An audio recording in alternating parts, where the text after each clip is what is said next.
안녕하십니까. 반갑습니다. 제가 이제 안암 2부의 한 멤버가 된 것 같습니다. 지난 2년 동안 한양센터에서 제가 메시지를 한 번도 전하지 못했거든요. 근데 여기는 세 번째 와서 이렇게 주님 안에서 또 만나서 하나님 예배하게 돼서 너무나 행복합니다. 잠시 기도하겠습니다. 하나님 아버지, 감사합니다. 이 복되고 복된 예배 시간, 우리의 마음과 몸과 영을 주께 산 제물로 드리며 주님을 찬양합니다. 이제는 이 시간에 주님의 말씀, 생명의 양식을 사모하며 기다립니다. 여기 이 종은 질그릇이요 허물 많은 죄인입니다. 주님의 성령님 여기 계시고 또 우리 모두의 마음속에 계시오니 이 종을 다만 도구로 쓰셔서 주께서 오늘 이 시간에 우리에게 주시고자 하시는 생명의 말씀을 우리 각 사람의 마음에 인격적으로 허락해 주시옵소서. 저희들이 주의 말씀을 마음으로 받고 믿음으로 아멘하며 우리의 양식과 생명이 되게 하시기를 간절히 기도합니다. 예수님의 이름으로 감사하며 기도합나이다. 아멘.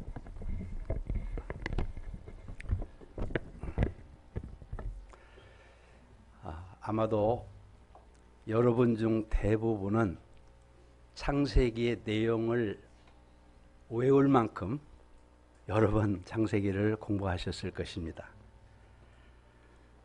그런데도 이번에 또 창세기 말씀을 주시는 데에는 분명 하나님의 뜻이 있겠죠? 그 뜻이 무엇일까요? 이를 알고자 기도할 때 저에게 임한 답은 이렇습니다. 하나님께서 우리 각 사람과 우리 공동체의 터를 견고하게 다지고자 하신다 하는 것입니다. 예수님께서 우리 인생을 가리켜서 건축에 비유하신 적이 있습니다. 그렇게 볼 때 한 사람의 일생은 그 사람이 평생을 통해서 완성하는 하나의 건축물이다. 이렇게 말할 수가 있겠죠. 여러분, 건축에서 가장 중요한 게 무엇이겠습니까? 예수님의 말씀에 의하면 그것은 터를 반석 위에다 세우는 것입니다. 창세기의 첫 메시지는 우리 인생의 집을 짓는 데 있어서 가장 중요한 반석 세 가지를 말씀해 주고 있습니다. 오늘 저는 이 말씀을 통해서 저와 우리 각 사람이 또 우리의 가정이 우리의 공동체가 이 터 위에 이 반석 위에 우리의 터를 견고하게 다지는 은혜를 주시기를 간절히 기도드립니다. 첫째, 태초에 하나님이 1절 말씀입니다. 우리 1절을 다 같이 한번 읽어보겠습니다. 시작. 태초에 하나님이 천지를 창조하시니라. 하나님의 계시인 성경 66권의 첫 책의 첫 장의 첫 절입니다. 이 계시는 서술도 설명도 묘사도 아닙니다. 선포입니다. 모세의 입을 통해서 하신 하나님의 선포입니다. 태초에 하나님이 천지를 창조하시니라. 하나님은 영원 속에 스스로 살아계신 초월자이시라는 것과 하나님이 창조주시오 우주와 만물은 그의 피조물이라는 선포입니다. 또한 하나님이 이 우주의 주인이시며 역사의 운전자시오 주관자가 되신다는 선포입니다. 동시에 우리 각 사람도 하나님의 피조물이며 하나님이 우리 각 사람의 인생의 주인이시며 주관자가 되신다는 선포입니다. 이어지는 본문 3절부터 25절에 기록된 엿새 동안의 창조의 사역 역시 하나님이 30번 반복되죠. 하나님이 창조주시고 이 세상에 존재하는 모든 것들은 하나님께서 창조하신 피조물들임을 분명하게 선포합니다. 이 선포를 가리켜 하나님의 창조 주권의 선포라고 말합니다. 우리 인생에 있어서 가장 중요한 터가 되는 반석은 바로 하나님의 창조 주권 신앙입니다. 사람들은 피조물이라는 말을 싫어합니다. 저도 그랬습니다. 왜지요?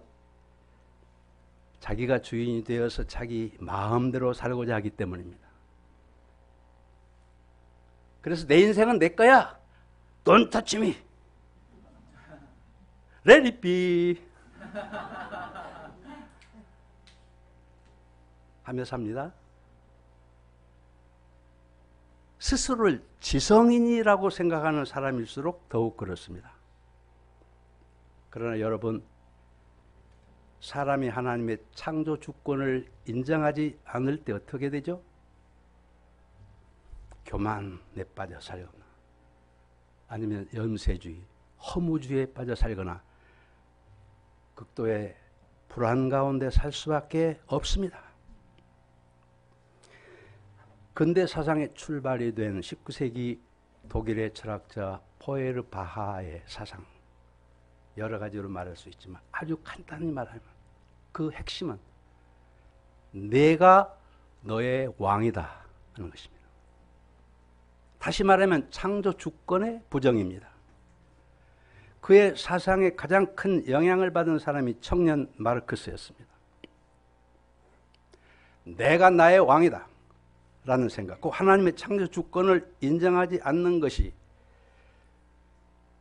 이 세상의 모든 불행의 뿌리입니다. 모든 죄와 악이 여기서 나왔고 또 나오고 있습니다. 에덴 동산의 뱀의 혓바닥을 통해서 속삭인 마귀의 유혹도 바로 이것이었습니다. 여러분, 인권이라는 말 많이 합니다. 아주 중요합니다. 그러나 요즘에 창조 주권을 부정하면서 인권이라는 이름으로 아름답게 포장된 온갖 무서운 죄악들이 얼마나 합리화되고 있습니까? 어니스트 해밍웨이는 미국이 나온 위대한 문호죠. 그는 경건한 기독교 가정에서 태어났지만 장성하면서 하나님의 창조 주권을 부정했고 하나님에게서 멀어졌습니다. 그는 아주 재치가 있고 쾌활한 성격을 가졌으나 인생의 허물을 극복하지 못했습니다. 3번이나 결혼했지만 행복하지 못했습니다. 노벨 문학상을 받은 그의 소설 노인과 바다는 뛰어난 문학성에도 불구하고 인생의 허물을 극복하지 못한 그의 심한 고뇌를 아주 잘 보여주고 있습니다. 그는 불안과 우울증에 시달리다가 마침내 엽총으로 자기 머리를 쏘아서 생을 마감했습니다.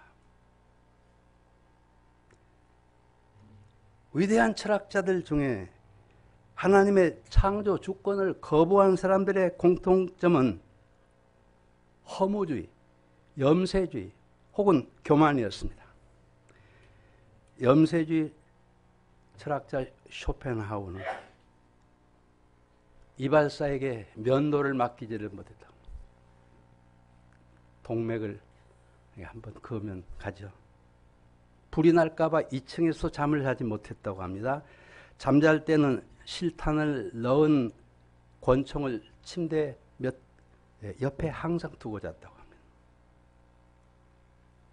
유명한 실존 철학자 사르트르는 결국 인생은 무의미하다.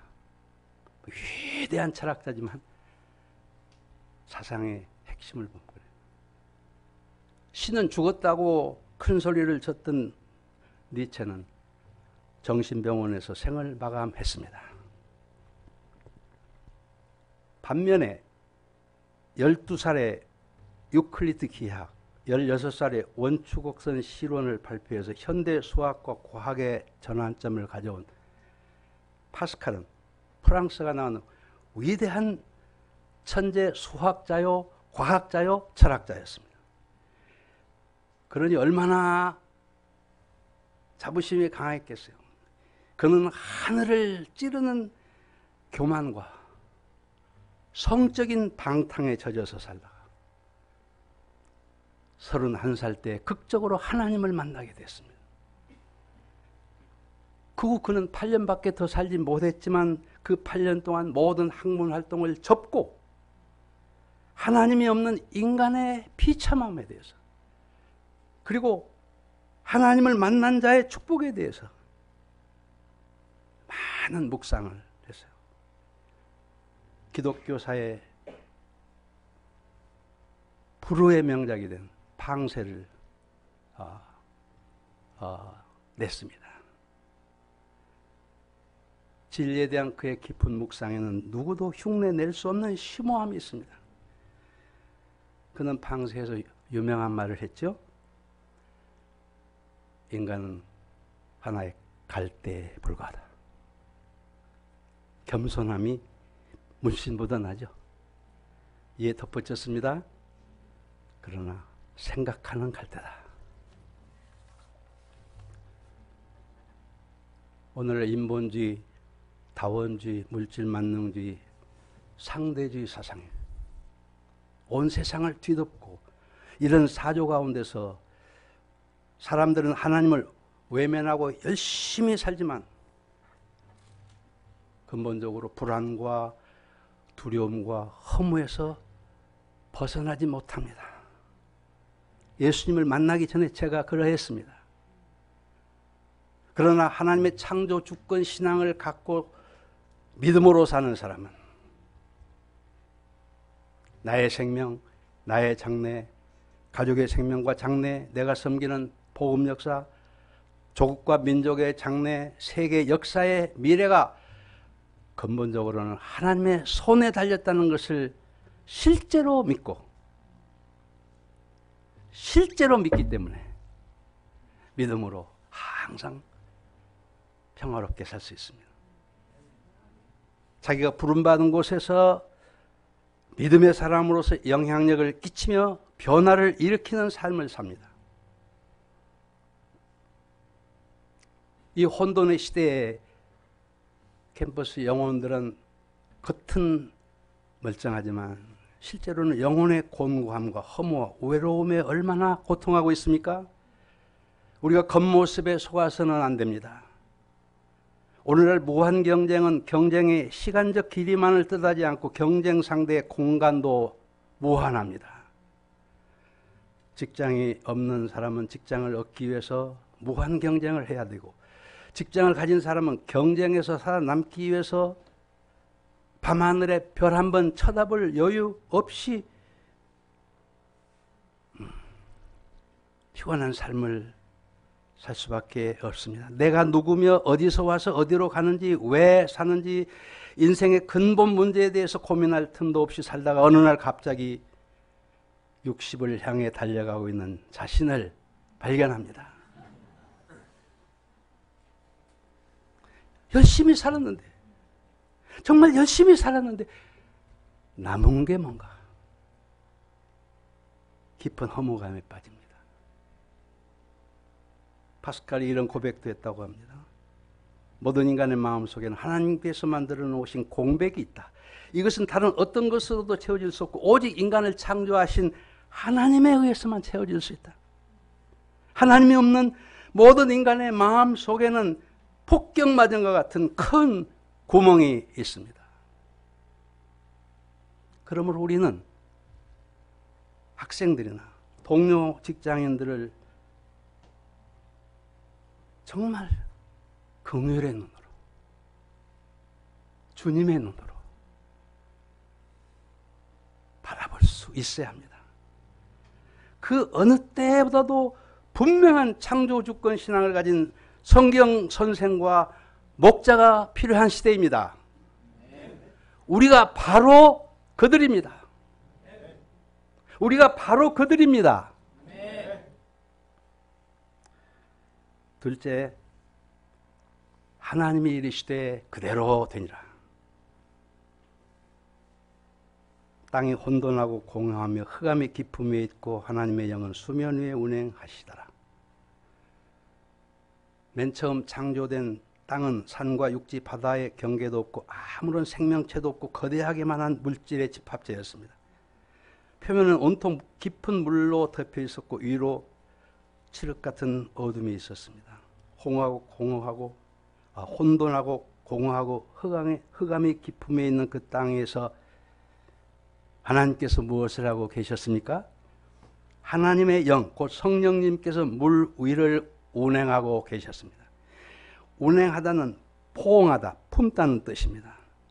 황무한 이 땅을 포옹하심으로써 생기를 불어넣으시고 생명의 역사, 희망의 역사, 아름다운 역사를 준비하고 계셨습니다. 이제 3절을 보십시오. 하나님께서 빛이 있으라 말씀하시자 곧 빛이 생겨나서 온 땅을 뒤덮은 흑암을 몰아냈습니다. 이 빛은 온 우주에 가득 차게 된 에너지입니다. 이 빛은 본질적이고 근원적인 빛입니다. 둘째 날 하나님은 궁창 곧 하늘을 창조하시고 궁창 아래의 물과 궁창 위의 물을 나누게 하셨습니다. 천하의 물을 한 곳으로 모아 바다를 이루시고 제 모습을 드러낸 무틀 땅이라 부르셨습니다. 다음으로 하나님께서 땅의 온갖 식물들을 각기 종류대로 만드셨습니다. 밝혀진 것만 해도 식물이 30만 종이라고 합니다. 예, 꽃을 좀 봐요. 저희 부부가 짐바브웨의 셋집에서 키운 꽃들, 그리고 충령사 리트릴 홈에서 키운 꽃들인데요. 예. 다음 또 나오나요? 예. 다음.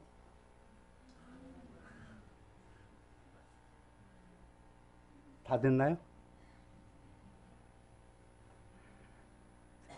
헤아려 보니까 짐바브웨 셋집에서 우리가 키운 꽃이 제가 한 묶음에 18장씩 5개였으니까요. 몇 종류예요? 18개씩 5묶음. 지금 한국에 와서 이제 키운 것은 18묶음씩 3개. 이거는 아주 극히 일부에 불과해요. 네, 이제 불 주세요.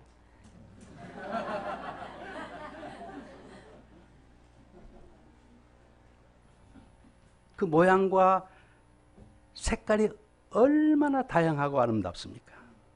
더구나 그 꽃마다 각기 다른 독특한 향기를 어떻게 우리가 인간의 말로 표현을 할 수가 있겠습니까?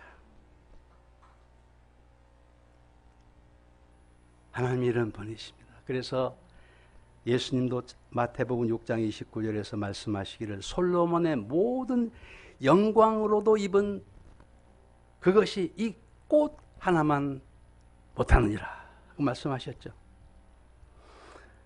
넷째 날 하나님은 해와 달과 별들을 창조하셨습니다. 다섯째 날 바다의 생물들과 공중의 새들을 각기 종류대로 창조하셨습니다. 밝혀진 동물만 150만 종이라고 합니다. 맨 마지막으로 하나님의 형상을 따라서 사람을 창조하셨습니다. 우리 사람의 창조는 2강에서 이제 공부하겠죠. 여기 반복되는 말씀 중에 각기 종류대로라는 말씀이 반복돼요. 7번 반복됩니다. 각기 종류대로 창조하셨습니다. 각기 종류대로 창조하신 하나님은 최고의 예술가시요, 인격의 하나님이시요, 다양성의 하나님이십니다. 각기 종류대로 창조하셨다는 것은 모든 생물이 단일 원소로부터 진화되었다고 하는 진화론의 허구를 밝혀줍니다. 여러분, 하나님께서 만물을 어떻게 창조하셨습니까? 말씀으로 창조하셨습니다. 하나님께서 말씀하시자 무에서 유, 혼돈에서 질서와 조화, 흑암에서 빛, 공허에서 생명으로 새로운 역사가 창조됐습니다. 하나님께서 말씀하시면 그대로 됩니다. 하나님의 말씀은 살았고 활력이 있습니다. 좌우에 날선 어떤 검보다도 예리하여 혼과 영과 및 관절과 골수를 찔러 쪼개기까지 합니다. 사람의 마음과 생각과 뜻을 관찰하십니다.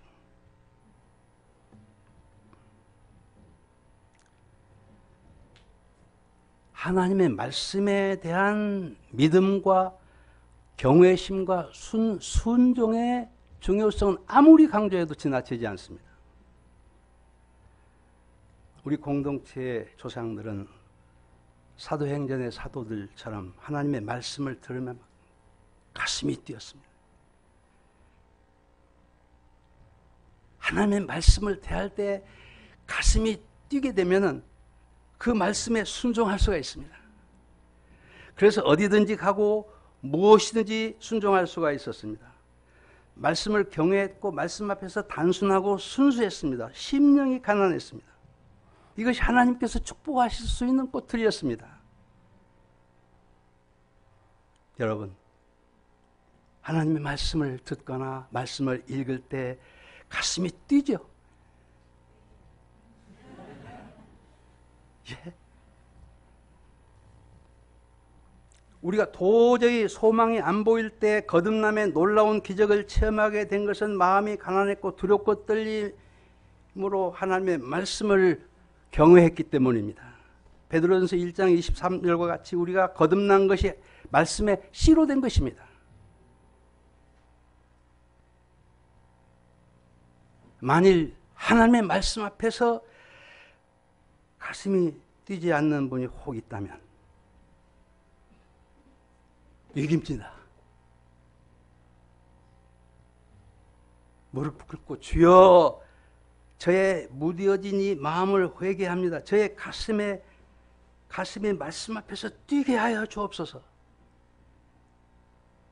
기도해야 돼요.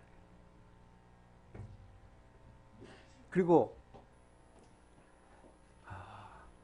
주의 말씀 앞에서 가슴이 뛰게 해주시옵소서. 마음을 낮춰야 돼요. 비워야 돼요. 현재적으로 하나님의 말씀에 대한 믿음과 경외심을 회복하며 살아가는 것이 생명의 길입니다. 그리고 이 말씀, 이 마음의 상태를 유지하기 위해서 매 순간 성령님의 도우심을 구해야 됩니다. 그럴 때 우리 자신이 성장하게 되고 성화에 이르게 되고 구원의 완성을 향해서 전진하게 됩니다. 저도 얼마나 연약한 죄인인지 몰라. 제가 얼마나 쉽게 마음이 말씀 앞에 무뎌지는지를 경험해요. 그러나 그때 위기의식을 느낍니다. 무릎을 꿇습니다. 회개합니다. 주여, 저의 무뎌진 마음을 회개합니다. 제 마음을 옥토같이 되어 하나님의 말씀 앞에 두렵고 떨리게 하여 주옵소서.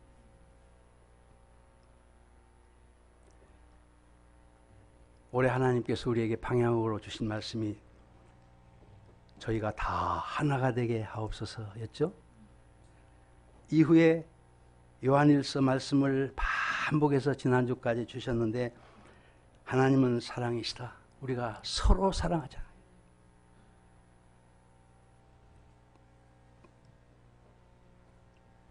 하나님께서 우리 각 사람을 어떠한 사랑으로 사랑하셨는가를 깊이 깊이 인식할 때, 그래서 우리의 마음이, 가슴이 이 말씀 앞에 뛰게 될 때, 우리는 개인적으로 예수님과 연합되어서 하나가 되어서 주님과 더불어 살면서 범사에서 승리하는 자들이 될 것입니다. 성장해 갈 것입니다. 우리의 공동체가 성숙해 갈 것입니다. 놀라운 재창조의 역사가 일어날 줄로 믿습니다. 말씀하시면 그대로 되시는 우리 하나님은 전능하신 하나님.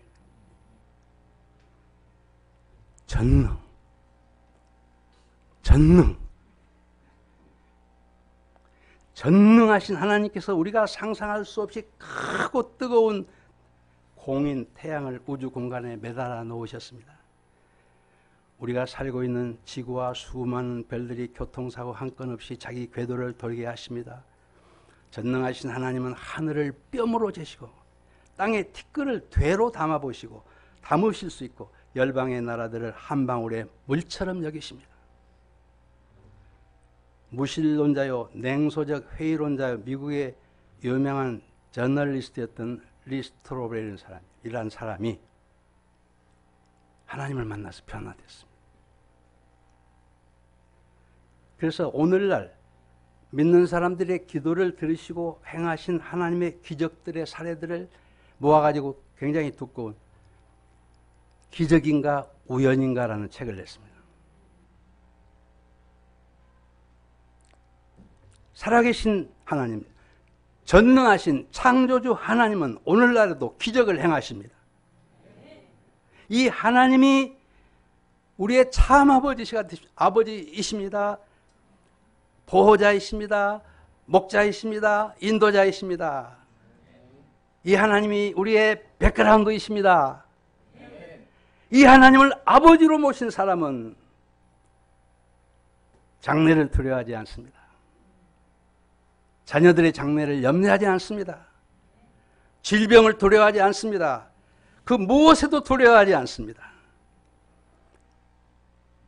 전능하신 하나님을 실제로 믿으십니까? 우리 인생의 두 번째 반석은 전능하신 하나님을 믿는 믿음, 전능하신 하나님의 말씀을 믿는 믿음입니다. 셋째, 하나님이 보시기에 좋아하더라. 하나님은 매일의 창조 사역을 마치신 후에 그 만드신 것을 다 바라보셨습니다. 감상을 하셨습니다. 그리고 좋아하셨습니다. 1장에서 하나님이 보시기에 좋았더라는 말씀이 7번 반복됩니다. 이 말씀에는 많은 의미가 있습니다. 메시지가 있습니다. 첫째로 하나님께서 창조하신 모든 피조물들이 완전한 걸작품들이요, 하나님은 이들을 선하게 창조하셨음을 말해줍니다. 둘째로 모든 피조물들이 창조주 하나님 앞에서 절대적인 존재 의미가 있는 필연적인 존재들임을 말해줍니다. 셋째로 모든 피조물들의 존재 이유가 하나님의 기쁨임을 말해줍니다. 다시 말하면 하나님의 창조의 근본 목적이 하나님 자신의 영광을 드러내시고 찬송과 경배를 받고자 하심임을 보여줍니다. 그러므로 오직 하나님께만 영광을, 이것이 우리 개혁신앙을 가진 자들의 자세입니다. 넷째로 이 말씀은 우리 인간을 향하신 하나님의 애절한 사랑을 보여줍니다. 하나님께서는 풀 한 포기, 꽃 한 송이, 개미 한 마리, 모든 피조물들을 만드실 때 크신 애정을 가지고 만드셨습니다. 모든 피조물들은 하나님께서 만드신 최고의 예술품들이요, 하나님의 사랑을 보여주는 사랑의 증표들입니다. 이 사실을 깨닫고 피조물들을 바라보면 우리의 눈이 열립니다. 하나님의 창조의 절정이 무엇이죠? 그것은 인간의 창조입니다. 하나님은 인간을 위해서 이 아름답고 풍요롭고 부족함이 없는 우주와 만물을 창조하셨습니다. 그 과정을 살펴보면 하나님은 먼저 인간이 행복하게 살 수 있는 환경을 순차적으로 창조하신 것을 볼 수 있습니다. 하나님께서 인간을 위해서 얼마나 섬세하게 마음을 쓰셨는가를 알 수 있습니다. 하나님은 하나님의 형상대로 창조하실 인간을 상상하시면서 처음부터 그 마지막 클라이막스를 상상하시면서 마음이 들뜨셨습니다. 좋아하셨습니다. 기뻐하셨습니다. 행복하셨습니다. 이는 마치 사랑이 많으신 아버지가 사랑하는 아들에게 큰 선물을 준비해 놓고 그 아들이 좋아할 모습을 상상하며 기뻐하는 것과 같습니다. 선물을 받고 좋아할 아들의 모습만 생각하고 좋아하신 것이 아니라 그 아들과 더불어 사랑을 나누고 교제하면서 누릴 행복과 즐거움을 생각하면서 상상하면서 좋아하는 아버지. 특히 첫 아이가 나와서 이제 막 기어다닐 때 정도의 그 아버지만. 저도 첫 손자가 났을 때 가는 데마다 먼저 인형집을 들렸어요. 그냥 그렇게 되더라고요.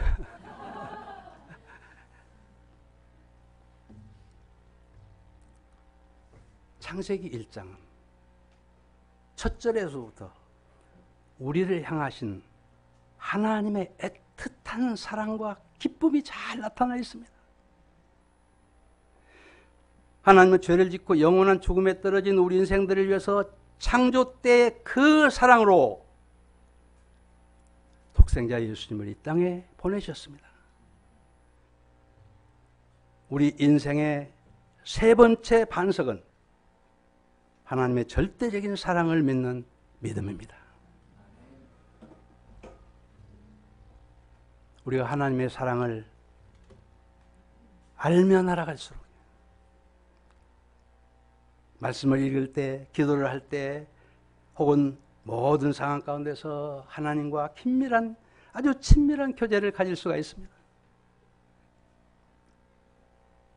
여러분, 왜 19학번으로 캠퍼스에 들어온 학생들을 찾아다닙니까? 성경을 가르쳐주고 싶어서, 그리고 모든 것을 쏟아서 사랑하려고 애가 닳습니까? 우리의 영원한 아버지이신 하나님의 사랑을 알기 때문이 아닙니까? 그 사랑을 받았기 때문 아닙니까? 이 사랑이 우리를 강권하시기 때문 아닙니까? 하나님의 사랑이 나를 강권할 때 어떻게 흑암 속에서 살며 영원한 멸망으로 떨어져 가고 있는 자들을 바라만 보고 있을 수가 있겠습니까? 루비 캔드릭 선교사가 한국에서 25살에 순교했어요. 캔드릭 선교사가 미국에 있는 부모님께 보낸 마지막 편지에 이런 내용이 있습니다. 제가 편지이기 때문에 읽겠습니다. 사랑하는 아버지, 어머니, 이곳 조선 땅은 참으로 아름다운 곳입니다. 저는 복음을 듣기 위해 20km를 맨발로 걸어오는 어린아이들을 보았을 때 그들 안에 있는 하나님의 사랑 때문에 오히려 위로를 받습니다. 그러나 한편에서는 탄압이 점점 심해지고 있습니다. 그저께는 예수님을 영접한 지 일주일도 안 되는 서너 명이 끌려가 순교했고 토마스 선교사와 제임스 선교사도 순교했습니다. 선교 본부에서도 철수하라는 지시가 있었지만 대부분의 선교사들은 그들이 전도한 조선인들과 아직도 숨어서 예배를 드리고 있습니다. 그들은 모두 순교할 작정인가 봅니다. 오늘 밤에 유난히도 고향으로 돌아가고 싶습니다. 외국인을 죽이고 기독교를 증오한다는 소문 때문에 부두에서까지 끝까지 저를 말리셨던 어머니의 얼굴이 자꾸 제 눈앞에 아른거립니다. 아버지, 어머니, 어쩌면 이 편지가 마지막일 수도 있습니다.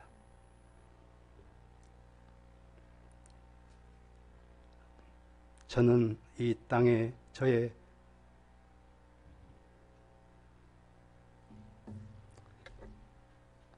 심장을 묻겠습니다. 이것은 저의 열정이 아니라 조선 사람들을 사랑하시는 하나님의 사랑이란 것을 알게 되었습니다. 아버지, 어머니 사랑합니다.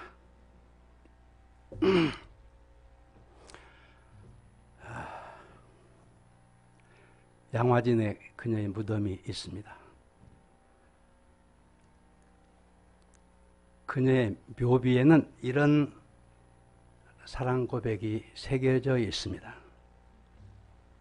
나에게 1000개의 생명이 주어진다면 그 모든 생명을 조선을 위해 바치리라.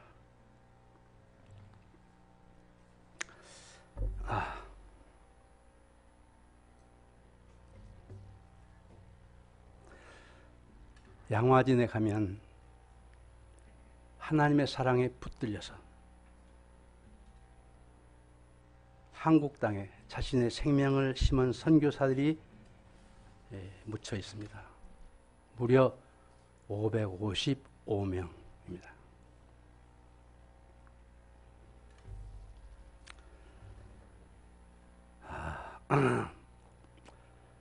제가 몇 차례 말씀을 드린 일이 기억이 납니다마는 저와 안나 선교사가 짐바브웨에서 선교사로서 살면서 받은 가장 큰 복은 나의 하나님을 새롭게 만난 것이었습니다.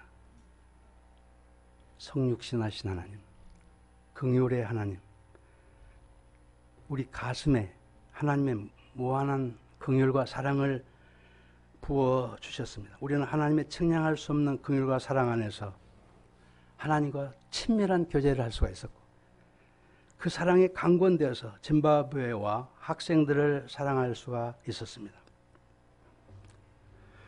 7년 만에 하나님께서 우리의 비자를 막으시고 우리를 한국으로 데려오셨습니다.